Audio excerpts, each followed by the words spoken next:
As consumers and citizens, we're usually delighted when we see a product claim that something is good for the planet or sustainable. Or you'll often see claims that something is 100% recycled or recyclable. But each of these claims has landed a business in difficulty, either with the Consumer Protection Authority or with an Advertising Standards Authority, as being misleading and in breach of laws or codes.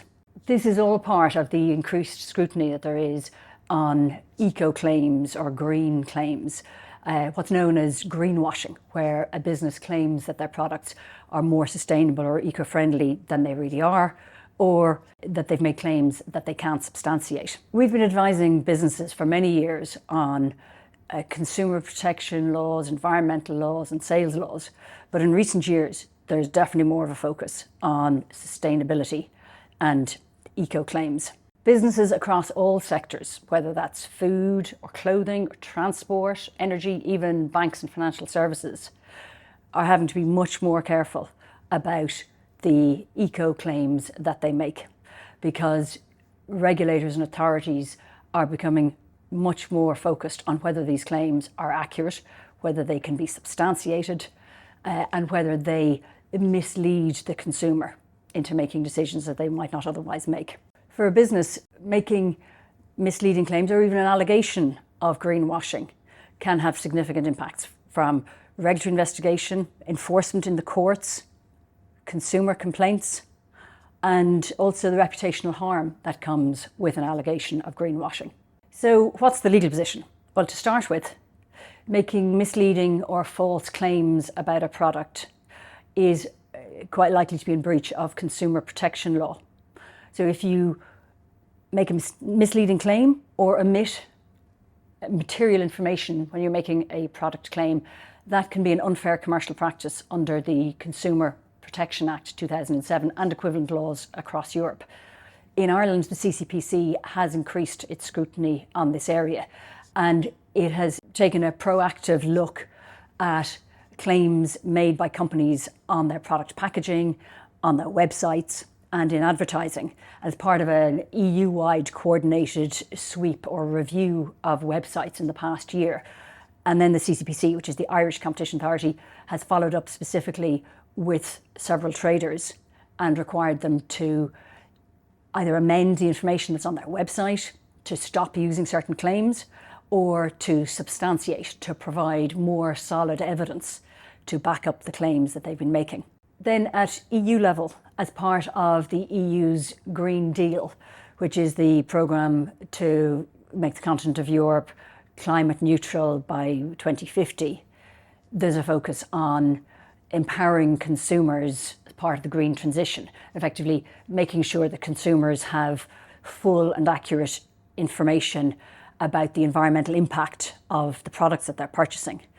And while there's already at EU level general laws about unfair commercial practices and misleading statements, etc., the EU has identified that they need to add extra, what they call blacklisted items, to the unfair commercial practices. And so these would be specifically in relation to eco claims. And again, similar to what the UK and other countries have done, it would be to ban making generic, vague claims of sustainability, would require companies to substantiate their claims. Also in the proposed EU laws will be new obligations as regards durability of products and repairability, which is part of the EU's Green Deal. These EU changes will take some time to come into effect, and in the meantime, civil litigation is another area of risk for businesses. We're already seeing litigation being brought by consumer groups in the courts of various countries against greenwashing. So in the Amsterdam courts, a group of environmental NGOs is taking action against Air France and KLM subsidiary over advertising claims that their flights are more sustainable.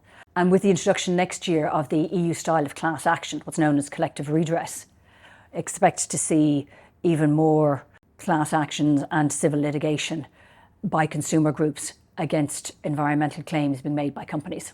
So what do businesses need to do?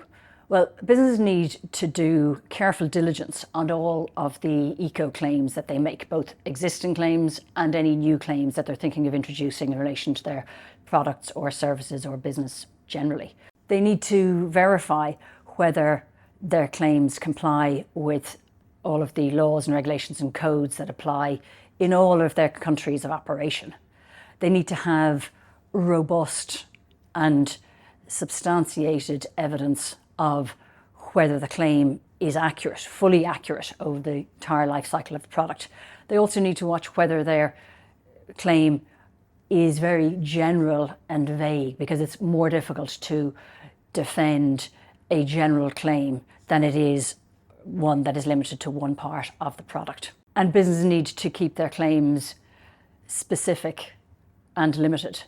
And we work very closely with companies to help them through this process, to understand what are their legal and regulatory obligations, and to manage the risks and avoid the pitfalls that come from allegations of greenwashing and the risks to their reputation that would arise from that.